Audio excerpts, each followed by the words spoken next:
a little joy in every bite? Dairy Fresh Ice Creams brings you 50 plus natural flavors with no added colors and the real taste of fresh fruits. Made with goodness from the Malenadu region. Dairy Fresh Ice Creams, a little joy for all.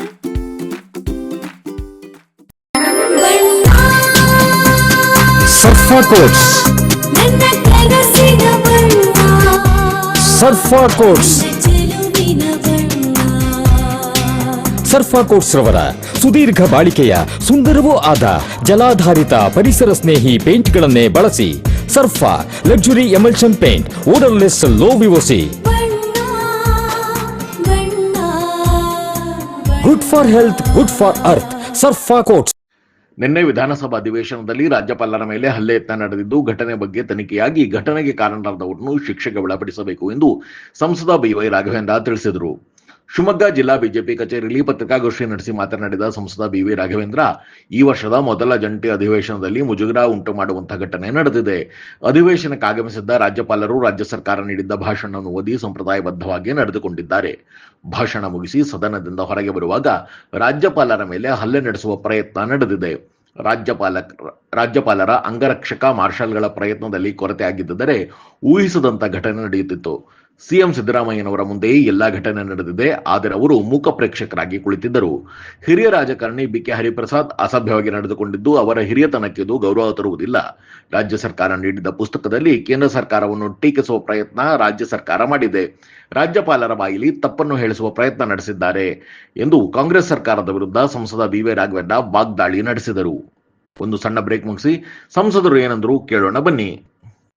ನಿಮಗೆ asthma ರೀತಿಯ ನಿರಂತರ ಕೆಮ್ಮು, ಶೀತ, ಉಸಿರಾಟದ ತೊಂದರೆಯೇ? ನಿಮ್ಮ ಶ್ವಾಸಕೋಶಕ್ಕೆ ತಕ್ಷಣದ ಸಹಾಯದ ಅಗತ್ಯವಿದೆ. ನಿಮ್ಮ ಶ್ವಾಸಕೋಶದ ಸಂಪೂರ್ಣ ಪರೀಕ್ಷೆಗಾಗಿ ನಂಜಪ್ಪ ಲೈಫ್ ಕೇರ್ ನಿಮಗಾಗಿ ತಂದಿದೆ ಬೇಸಿಕ್ ಹಾಗೂ ಪ್ರೀಮಿಯಂ ಪ್ಯಾಕೇಜ್ಗಳು.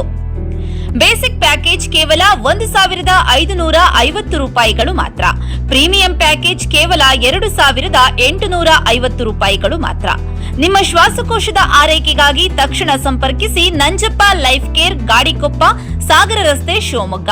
ನಮ್ಮ ದೂರವಾಣಿ ಸಂಖ್ಯೆ 0818226730. ಇಸ್ಕಾನ್ ಶಿವಮೊಗ್ಗ ವತಿಯಿಂದ ಶ್ರೀ ಕೃಷ್ಣ ಬಲರಾಮರ ರಥಯಾತ್ರೆ ಮಹೋತ್ಸವ ಇದೇ ಜನವರಿ 24, 2026ರಂದು ಮಧ್ಯಾಹ್ನ 3 ಗಂಟೆಗೆ ರಾಮಣ್ಣ ಶೆಟ್ಟಿ ಪಾರ್ಕ್ ಆವರಣದಿಂದ ಉತ್ತರ ಪ್ರದೇಶ ಮಥುರಾದ ಇಸ್ಕಾನ್ ಗೋವರ್ಧನ ಅಧ್ಯಕ್ಷರಾದ ಪರಮಪೂಜ್ಯ ಅಸಿತ ಕೃಷ್ಣಸ್ವಾಮಿಯವರು ರಥಯಾತ್ರೆಗೆ ಚಾಲನೆ ನೀಡಲಿದ್ದಾರೆ.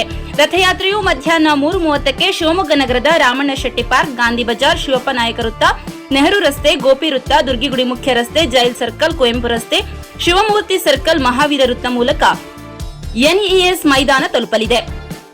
ಸಂಜೆ 6:30ಕ್ಕೆ ಎನ್ಇಎಸ್ ಮೈದಾನದಲ್ಲಿ ಸಮಾರೋಪ ಸಮಾರಂಭ ಜರುಗಲಿದ್ದು, ಸಮಾರಂಭದಲ್ಲಿ ಹರಿನಾಮ ಸಂಕೀರ್ತನೆ, ಪ್ರವಚನ, ವೈಭವಪೂರಿತ ಸಾಂಸ್ಕೃತಿಕ ಕಾರ್ಯಕ್ರಮಗಳು, ವೈಭವ ಆರತಿ, ನಂತರ ಮಹಾಪ್ರಸಾದ ವಿತರಣೆಯಾಗಲಿದೆ.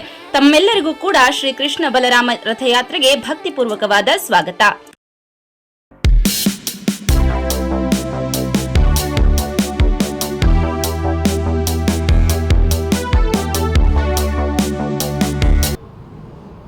ನಿನ್ನೆ ಜಂಟಿ ವಿಧಾನಸಭಾ ಅಧಿವೇಶನದಲ್ಲಿ ಯಾವ ರೀತಿ ಮುಜುಗರದ ಒಂದು ಘಟನೆಗಳು ನಡೀತು, ಇಡೀ ರಾಷ್ಟ್ರದಲ್ಲಿ ನಮ್ಮ ರಾಜ್ಯ ವಿಧಾನಸಭೆ ಬಗ್ಗೆ ತಂದೆ ಆದಂಥ ಒಂದು ಹೆಗ್ಗುರುತು ಇರುವಂಥ ಒಂದು ವಿಧಾನಸಭೆಯಲ್ಲಿ ನಿನ್ನೆ ನಡೆದಂಥ ಘಟನೆ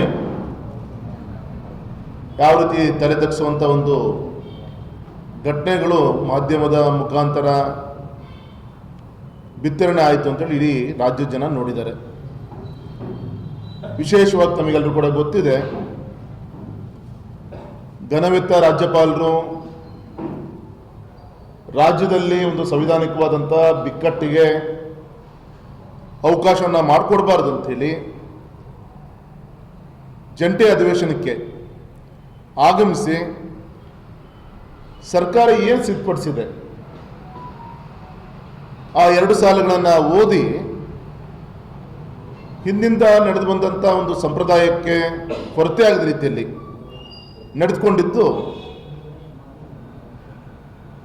ತಾವೆಲ್ಲರೂ ಕೂಡ ನೋಡಿದಿರಿ.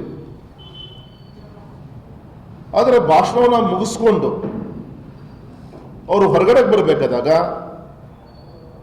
ಕಾಂಗ್ರೆಸ್ಸಿನ ಕೆಲವು ಶಾಸಕರು ಅವ್ರ ಎದುರಿಗೆ ಘೋಷಣೆಯನ್ನು ಮಾಡಿದ್ರು. ಮ್ಯಾನ್ ಹ್ಯಾಂಡ್ಲಿಂಗ್ ಪ್ರಯತ್ನ ಕೂಡ ನಡೀತು. ಅಕಸ್ಮಾತ್ ಅಲ್ಲಿ ಮಾರ್ಷಲ್ಗಳು ರಾಜ್ಯಪಾಲರ ಒಂದು ಕಡೆ ಒಂದು ಸೆಕ್ಯೂರಿಟಿ ಇಲ್ಲ ಅಂದಿದ್ರೆ ಏನೇನು ಘಟನೆ ಆಗ್ಬೋದಿತ್ತು ಅಂತೇಳಿ ಊಹಿಸ್ಲಿಕ್ಕೂ ಕೂಡ ಸಾಧ್ಯ ಇಲ್ಲ. ಅಕಸ್ಮಾತ್ ರಾಜ್ಯಪಾಲರ ಒಂದು ಅಂಗರಕ್ಷಕರು ಮಾರ್ಷಲ್ಗಳ ಪ್ರಯತ್ನ ಏನಾದ್ರು ಕೊರತೆ ಆಗಿದ್ದರೆ ನಾವ್ಯಾರು ಕೂಡ ಊಹಿಸ್ಕೊಳ್ಳಿಕ್ಕೂ ಸಾಧ್ಯ ಇಲ್ಲ. ಆ ರೀತಿಯಂಥ ಒಂದು ಘಟನೆಯನ್ನು ತಲೆ ತಗ್ಗಿಸುವಂಥ ಘಟನೆ ನಿನ್ನೆ ವಿಧಾನಸಭೆಯಲ್ಲಿ ನಡೆದು ಹೋಯಿತು. ಒಬ್ಬ ಹರಿಪ್ರಸಾದ್ ಅವರು ಕೇಂದ್ರದಲ್ಲಿ ಸುದೀರ್ಘವಾಗಿ ರಾಜ್ಯಸಭಾ ಸದಸ್ಯರಾಗಿ ಸೇವೆ ಸಲ್ಲಿಸಿದಂಥವರು ಎಲ್ಲ ಒಂದು ಕಡೆಗೆ ಹೈಕಮಾಂಡ್ಗೆ ಪ್ಲೀಸ್ ಮಾಡಲಿಕ್ಕೋಸ್ಕರ ಆವೇಶಭರಿತವಾಗಿ ನಿನ್ನೆ ನಡ್ಕೊಳ್ಳೋಂಥ ಒಂದು ಅಸಭ್ಯವಾಗಿ ನಡ್ಕೊಂಡ್ರು. ಅವರ ಹಿರಿತನಕ್ಕೆ ಅದು ಗೌರವ ತರುವಂಥ ವಿಚಾರನೂ ಕೂಡ ಅಲ್ಲ. ಆ ದುರ್ನಡತೆಯನ್ನು ಎಲ್ಲರೂ ಕೂಡ ನೋಡಿದ್ದಾರೆ. ನಾಗಲೇ ಹೇಳಿದಾಗ ಇಡೀ ರಾಷ್ಟ್ರ ಮಟ್ಟದಲ್ಲಿ ರಾಜ್ಯದ ಒಂದು ನಿನ್ನೆ ನಡೆದಂಥ ಘಟನೆ ತಲೆ ತಗ್ಗಿಸಿದ್ದು ನಡೆದು ಹೋಗಿದೆ. ಗೌರವಿತ ಸಿದ್ದರಾಮಯ್ಯನವರು, ಗೌರವಿತ ಮುಖ್ಯಮಂತ್ರಿಗಳು ಸುದೀರ್ಘವಾದಂಥ ಒಂದು ಮುಖ್ಯಮಂತ್ರಿಗಳ ಒಂದು ಸ್ಥಾನದಲ್ಲಿ ಕೂತಂಥ ದಾಖಲೆಯನ್ನು ಮೆರೆದಿದ್ದಾರೆ. ಸ್ವತಃ ಲಾ ಗ್ರಾಜ್ಯುಯೇಟ್ ಅವರ ಮೂಗಿನ ನೇರಕ್ಕೆ ಇವೆಲ್ಲ ಘಟನೆಗಳು ನಡೀತಿರುವಂಥ ಸಂದರ್ಭದಲ್ಲಿ ಯಾಕೆ ಪ್ರೇಕ್ಷಕರಾಗಿ ಕೂತಿದ್ರು? ಇನ್ನಾದರೂ ಕೂಡ ಸಾಕಷ್ಟು ನಿನ್ನೆ ನಡೆದಂಥ ಘಟನೆಗಳು, ವಿರೋಧ ಪಕ್ಷದ ನಾಯಕರಂತ ಅಶೋಕ್ ಅವರು ಸ್ವತಃ ಕಂಪ್ಲೇಂಟನ್ನು ಕೊಟ್ಟಿದ್ದಾರೆ. ಸ್ಪೀಕರ್ ಅವರಿಗೆ ಮುಟ್ಟಿಸುವಂಥ ಕೆಲಸಗಳಾಗಿದೆ. ಯಾವ್ಯಾವ ಶಾಸಕರ ಒಂದು ಗುಂಡಾ ವರ್ತನೆ ನಡೀತು ಇದೆಲ್ಲದೂ ಕೂಡ ಕೊಟ್ಟಿದ್ದಾರೆ. ಆದಷ್ಟು ಬೇಗ ಅವ್ರ ಬಗ್ಗೆ ತನಿಖೆ ಮಾಡಿ ಆ್ಯಕ್ಷನನ್ನು ತೆಗೆದುಕೊಳ್ಬೇಕು ಅಂತ ಕೂಡ ಒತ್ತಡವನ್ನು ನಾವು ಮಾಡ್ತಾ ಇದ್ದೀವಿ.